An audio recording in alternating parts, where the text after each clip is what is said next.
I'm Tim Harris, Tulsa County District Attorney. I originally called this press conference and scheduled to announce the filing of criminal charges against Desmond Campbell. At about 15 minutes before noon today, Police Chief Chuck Jordan informed me via telephone that the suspect, Desmond Campbell, died today at 11:23 a.m. The District Attorney's Office previously approved a 23-count felony information, but the suspect died before that information got filed. Mr. Kunzweiler, the chief of my felony division, will help me answer some of your questions, but he presented to the district court a sworn affidavit. That affidavit was approved by the court on all 23 counts against Mr. Campbell, the suspect, setting a no bond and approving an arrest warrant on all 23 felony counts. And we believe the Tulsa community has a right to know the information upon which the Tulsa Police Department identified Mr. Campbell as their suspect. I have caused to be filed that sworn affidavit under miscellaneous filing MI-14-153, which we will have copies to hand out to you today. The probable cause facts under which Desmond Campbell was going to be charged by the Tulsa County District Attorney's Office is contained in this affidavit. The Tulsa community needs to know the Tulsa Police Department investigative facts showing they identified the right and correct suspect. I personally want to thank the Tulsa Police Department, the task force that worked around the clock and tirelessly to catch this suspect, the Oklahoma State Bureau of Investigation, the combined DNA index system, and the Tulsa Police Department Forensic Lab. They brought together all of the forces necessary to be able to investigate this case, in our opinion, bring to the DA's office probable cause enough to be able to charge Mr. Campbell. These victims won't receive justice in a court of law, but I'm now going to turn the podium over to the chief of my felony division, Steve Kunzweiler. While this investigation was ongoing, I appointed him to be the lead prosecutor. When investigative reports came over from the Tulsa Police Department, he was the lead prosecutor along with a team of prosecutors that reviewed the information, and I'll now turn the podium over to Mr. Kunzweiler. You know, as Mr. Harris had said, this press conference was originally scheduled to announce the filing of criminal charges against Mr. Campbell. And our office obviously was subsequently notified at 11:23 that Mr. Campbell had passed away. But his passing doesn't change the fact that we had a recent series of sexual assaults that galvanized our community. The police department presented to us this affidavit, and within this affidavit are the allegations that galvanized our community. We presented this particular affidavit to Judge Cliff Smith and requested him to issue an arrest warrant, which he did this morning. Of course, in short order, we then learned that Mr. Campbell had passed away. We were prepared to charge him with 7 counts of robbery, 6 counts of robbery, 7 counts of burglary in the first degree, and 10 counts of sexual assault. Those 10 counts of sexual assault involved allegations of sexual battery, attempted rape, rape in the first degree, rape by instrumentation. I certainly want to commend, and our office commends the Tulsa Police Department for their diligent investigation and their relentless effort these past 5 weeks. Likewise, we want to commend the Tulsa community for its cooperation with the investigation. It is a true testament to the character of our community that our citizens and our law enforcement can work together hand in hand during a time of crisis. We've reached out and we've been in contact with the victims of these offenses. And I spoke with one of those victims this morning and related to her what we knew and what we found out. Obviously, as Mr. Harris has said, the death of Mr. Campbell is not going to provide any justice for these victims in a criminal court of law. However, the justice he will face will come from a higher authority. Chief? Thank you, Steve. I'm just going to echo Mr. Kunzweiler's sentiments. The cooperation from our public was just phenomenal. We got help from the DA's office from the very beginning. Obviously, as Steve mentioned, the task force, everybody from the task force to our 911 operators, if you can imagine how many calls they were taking. We upgraded all prowlers to priority 1, so the 911 center was very busy. Obviously, the lab did a phenomenal job. I hope this affidavit will help kind of relieve any concerns that anyone had about the composite. I'm going to say it right here and now that the composite was given to us by a lady that was her crime was linked to this suspect by DNA. So we are absolutely positive, or certainly within any reasonable doubt, that Mr. Campbell was the suspect in this case. And I hope everyone remembers that a composite is one person's perception in a very traumatic event. But I don't want somebody to be concerned. We have no concern whatsoever that there's another suspect out here in this series. Thank you all for coming. I've caused to be prepared under filing MI 14-153, a miscellaneous filing.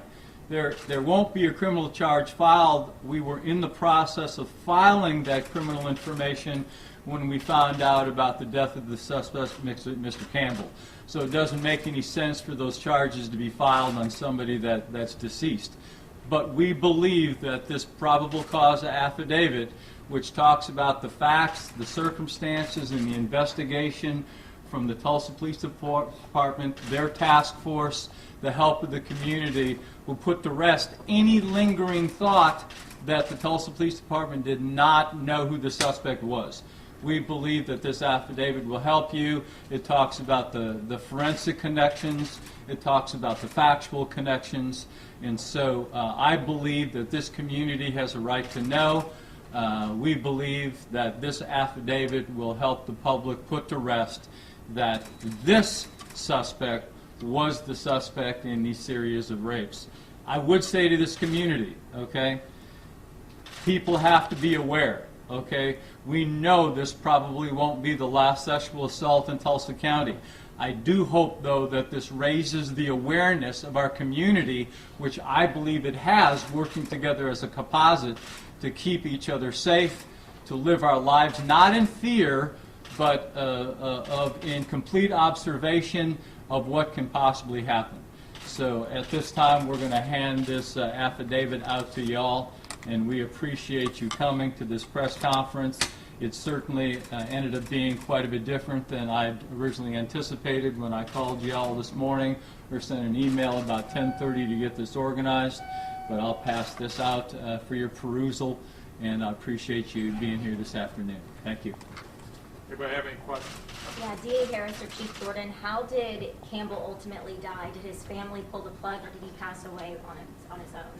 That's not a question I can answer. Remember, he died as a result of a car wreck. OHP may know the answer to that. St. Francis may know the answer to that. I have no idea. How did you all find out? How did we find out? From OHP. What about assuming any medical bills? The city of Tulsa, his family? Why would assume his family? We never arrested him, and we were not involved with him. He had a wreck all on his own. And doesn't the law say if it's something that they did themselves, like a wreck or resisting arrest, and they're responsible for their own bills, I believe, and that's the law? That would certainly be logical. I don't know what the law says about it, though. What kind of a relief was it for you, Chief, when you heard that they knew who he was and he was linked forensically? That was a very big relief. I mean, that's every police officer involved in this felt the weight of this on their shoulders, and were cringing at the thought of another victim. You know, it's their responsibility, and they take it seriously. We all did, and to find that we did have a suspect linked and identified was just really, yeah, it was overwhelming. It very big relief. And you've been connected to other serial rape cases in the last 20-some years here. How does this one compare? Was he harder to catch? Was it a bigger deal? I know you've been involved in some big cases. Everyone's got, every case has got its own different nuances and its own different set of problems. I think every time we do it as a department or as investigators, we get better at it every time. I think there's some things we learned from the past that we used in this case that certainly assisted us. Tim and Tim, you all have seen victims in court. How does this affect them? Does this allow them to have any kind of closure, or does it prevent them from having to go through the pain of court proceedings? Well, court proceedings in a case like this just rips people's hearts out. You've covered those cases. You've seen people have to testify from the witness stand about these kind of horrendous crimes. I think it probably leaves them somewhat in a no man's land. That being, there won't be justice in this court of law, as Mr. Kunzweiler referred to. There will be a higher court of law that he and I both believe that will be held and all evidence will be presented. Unfortunately, within man's law, due to the death of Mr. Campbell, they won't receive justice under man-made law. And so I can't help but think that with all the trauma that they've gone through, it will be difficult to have closure. Chief, I had a question for you. We've been trying to kind of help put the public sphere to rest for, a few days now. Can you, just so it comes from your mouth, explain now why you guys could not release all this information last week? And you guys knew you guys had the right guy. We knew you had the right guy. Let me field that, Chief. Thank you. Okay. But people were still hounding the department and everybody else, and we just want to help out there. Under Title V of the Oklahoma Statute, Section 3.8, it talks about trial publicity. Under our direction, law enforcement nor the DA's office was able to talk about any kind of forensic testing.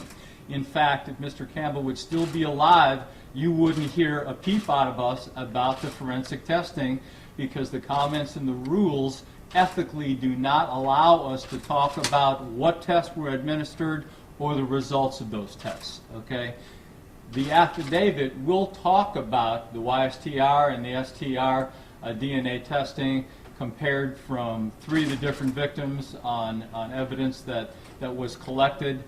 We knew that, but ethically we could not talk about that before the press. That's a very difficult position as a police officer and a prosecutor to be in, but it's all about not creating an environment in which a defendant cannot get a fair trial under due process of law.